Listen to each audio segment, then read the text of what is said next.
Sharks swimming in the streets, houses and cars floating away. Hurricane Ian wreaked havoc in Naples and Fort Myers with scenes of unimaginable damage. Winds soared to nearly 150 miles per hour with storm surge as high as 18 feet. Ian is now a tropical storm, still raging across Florida and dumping as much as 30 inches of rain in some areas. More than 2 million people, 2.5 million people, are without power. Dale Hurd has the story. It's one of the strongest hurricanes to ever hit the American mainland, trapping victims in flooded homes amid rising floodwaters.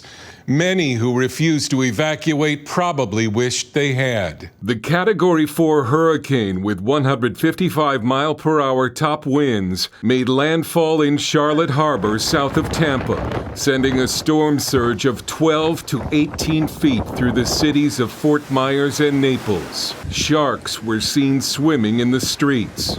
This door in Naples was blown in from the water pressure, and half the streets in that city are impassable. Large boats were pushed around like toys. 4 of them. One house was seen floating away. That house halfway underwater. There goes my car floating away. The storm dumped as much as a foot of rain on some cities as it barreled across the Florida peninsula. Are you guys okay? The first floor of this Naples fire station was inundated under more than 3 feet of water as firefighters worked to salvage equipment. Ian will be remembered as one of the worst storms to ever hit the state of Florida, knocking out power to at least 2.5 million people. But just understand that number is going to grow. You're going to see more power outages as this storm moves through the center part of our state and before it exits into the Atlantic coast. 42,000 linemen were already in place to restore power in 30 different areas across the state. Rescue teams and state officials are fanning out to help victims and begin assessing damage. Operation Blessing has already begun assisting in the emergency from their base in Ocala. We're preparing by putting together some pallets of buckets for cleaning. We have plenty of pallets of water also for distribution. And then we have pallets of tarps, all those included in the trucks that we'll be sending out. We have plenty of chainsaws and plenty of people who know how to operate those chainsaws. So in the case that we need to do any downed trees, anything of that nature, we're prepared to help. Now a tropical storm, Ian, has moved into the Atlantic and is expected to make landfall again in Georgia or South Carolina this weekend, bringing heavy winds, rain, and a storm surge. Dale Hurd, CBN News. Well, CBN's Brody Carter joins us now from Orlando. So, Brody, tell us what's happening on the ground right now. Well, that Category 4 storm that was expected to hit in the Tampa region actually hit 90 miles south near an area in Lee County. It's called Cayo Costa. Now, this is unconfirmed, Gordon, but media outlets are reporting that the sheriff there is estimating the death toll to be in the hundreds, with thousands of people still in need of being rescued. Now, I am here in Orlando, just about 5 miles away from Orlando, Florida's Walt Disney World.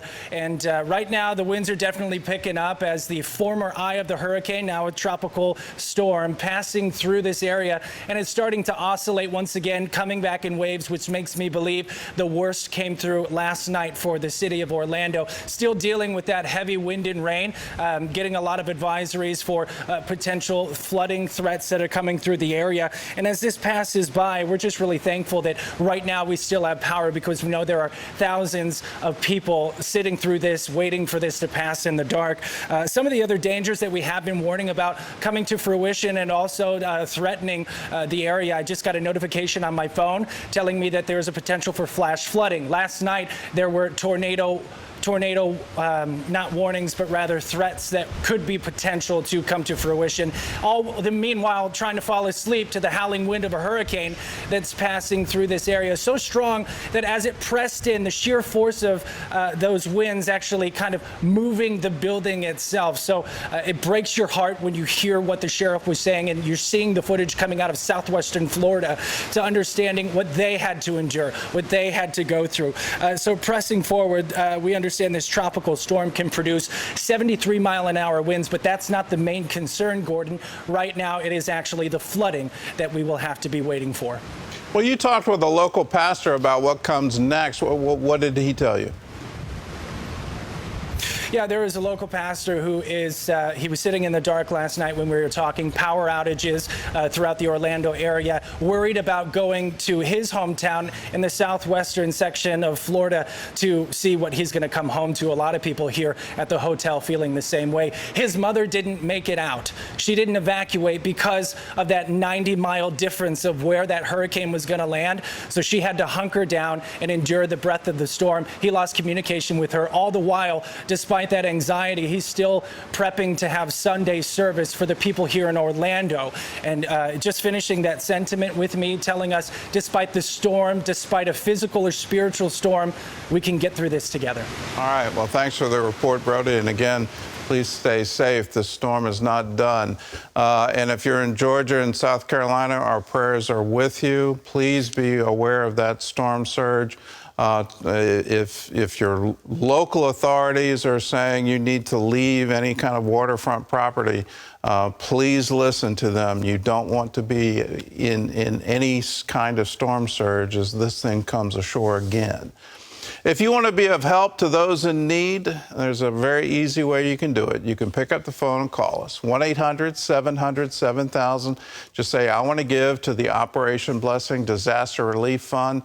We're staging out of Ocala, and as soon as this storm leaves Florida, we'll be deploying those teams and that necessary disaster relief. You can be a part of it. Call us, or you can go to cbn.com, or you can text the letters OBDR to 71777.